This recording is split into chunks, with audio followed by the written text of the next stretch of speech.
Welcome to lesson 9.6, the volume and the surface area of spheres. This is our final lesson in our 6-lesson series on volume and surface area of 3D objects. Kind of sad, to be honest with you. I'm kind of sad. I'm going to miss it. But, we all got to move on. Anyway, what is a sphere? All right? If you never heard of it, I'll tell you. It's a three-dimensional object shaped like a circle. It's just a 3D circle. Every point on the surface is the same distance from the center. All right? So if you went to the center of it, like the very middle, every point would be exactly the same distance away, like the radius of every circle. Now I drew that really horribly, so it doesn't look like that. So let's just ignore that ever happened. Okay. So here are just some examples of a sphere, right? So a baseball, that is a sphere. Check. This would be a globe, which is an example of a sphere. And this is a cat. This is not a sphere, but it is so cute, right? Right? Oh, warms my little heart. All right. So we're going to look at today surface area and the volume of a sphere. The formulas are very simple, all right? There's only one variable that you need to fill in for, and that's your radius. That's pretty easy to do, I think. So let's take a look here, okay? Our first formula is the surface area is equal to 4 times pi times the radius squared, all right? Whoa, I hate that. To find the surface area of the sphere, remember that's just the outside surface, the area of the outside of this thing. All we have to do is find the radius, all right? And then plug it into the formula. Can we handle that? Yes. The radius is 7, okay? And now let's just plug that into our formula. Whoa, we did it. Okay, so now we just have to solve in two terms, okay? The first way we're going to do it, we're going to solve in terms of pi, right? So we're just going to multiply the numbers. Whoa, sorry, things got crazy there. Let me just back up for a second. All right, so now first we're going to solve in terms of pi, right? So we're just going to multiply the numbers. 4 times 7 squared, all right? So, well, let's get this going. So we'll just do 4 times 7 squared. All right, we multiply those together. Just put in the calculator as 7 squared, 4 times 7 squared, and you should get 196, and we'll just bring down our pi. Right? Sweet. Now let's get this to a decimal to the nearest hundredth. So what are we going to do? We're going to multiply by 3.14, right? Because that is what pi is. And we get 615.44, and that is to the nearest hundredth because that is the second to last digit. Decimal place. We're good. Well, that was pretty great. All right, we got that covered. Let's find the volume of a prism now, okay? Formula, it's got a fraction, and it's got a cube, but whatever, it's the same exact thing. All you need to know is the radius, and you can just fill it right on in. Let's get on that. So, first thing we're going to do, we're going to find the radius of the sphere. Now, if you look at this, that is our diameter. So we don't just have our radius like we did last time. We're going to have to do a little extra work for it. So we're going to have to take 32 and divide that game by 2. And we get 16. All right, that is our radius. So we got our 16 now. We can plug that in for our r. And now, we've pretty much done the hard work. Not so bad, right? Now what we're going to do is we're going to solve this in terms of pi. Solve, not serve. Solve. We're going to solve this in terms of pi. And what do? We're just going to multiply our numbers. 4 thirds times 16 to the third. All right? You just put that in your calculator.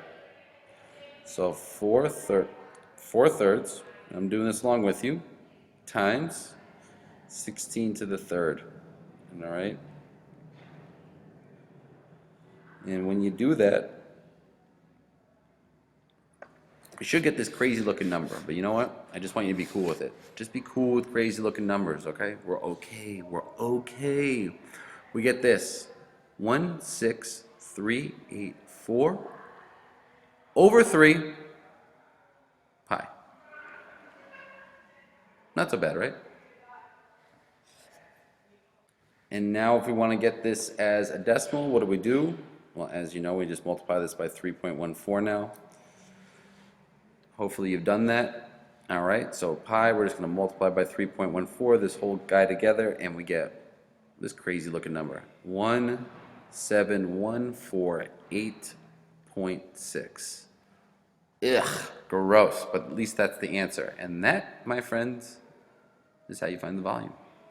Just got to find that radius and plug it into a formula. Anyone can do it, even your mom. All right, challenge problem. It's just like what we did before. We're going to do a little back solving.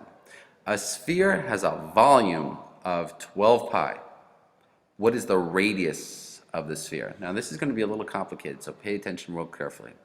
The first step is to rewrite the volume formula. Why is it the volume formula? Because it says volume. If it said surface area, what formula do you think we'd write down? The surface area formula. But in this case, this is what it says, volume. So we're going to rewrite our volume formula. Second step, okay? We're going to fill in what we know. We know that over here, the volume is 12 pi. So let's fill in the 12 pi for our volume, okay? We're just plugging in our volume. Well, do we know the radius? No. So for radius, since we don't know it, we're just going to put x. We do not know our radius. And now we have to solve this equation. So bear with me, I'm about to show you how it's done. Step 1. Since there is pi on both sides of your equation, don't forget this. I'm going to be very clear about this because I'm not going to say it more than once ever in your life. So here we go. If there is pi on both sides of your equation, if there's ever anything on both sides of the equation, if there's a pi on both sides of your equation, you can cancel it out. Basically, all I did was divide both sides by pi, and it cancels out to 1. So I'm going to bring everything down from there, and that makes things much simpler. So 12 equals 4/3 x to the third. Once again, I can cancel out the pi because it's on both sides. What do we do from here? Now, if you remember last lesson, we hate fractions. How do we get rid of that fraction? Well, let's multiply both sides by 3. When we do that, these 3's cancel. Not x to the third, but the 3 in the denominator cancels. Why did I multiply by 3? Because 3 was in the denominator. 3 times 12 is 36. The 3 cancels over here, so I get 4x to the third. Next step, divide both sides by 4. All right, and when I do that, I get 9 is equal to x to the third, and this is where it gets complicated. To solve for the third root, you have to do something called take the cube root. Now, you might remember this. When you have a squared, you take the square root. We're going to take something called the third root, all right? That means a number 3 times, all right? So we're going to take the cube root on our calculator, and I'll show you how. Follow me over here. So what you're going to do is press the upward caret key. You see this right here? The upward caret key. Oh, I'm sorry. You press Control. Oh.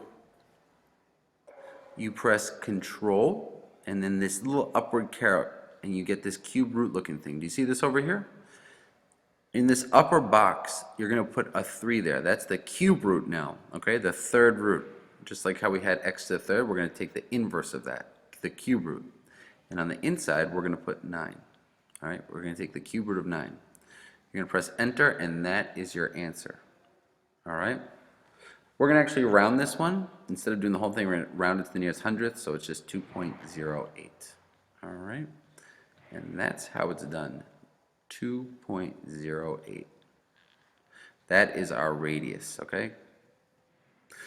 So, review these steps if you have to. Remember, just write down the formula you need, plug everything in, and don't forget what I told you about cube roots. If, and that is only if you are looking for the third root. If you're looking for the square root, then you don't need this.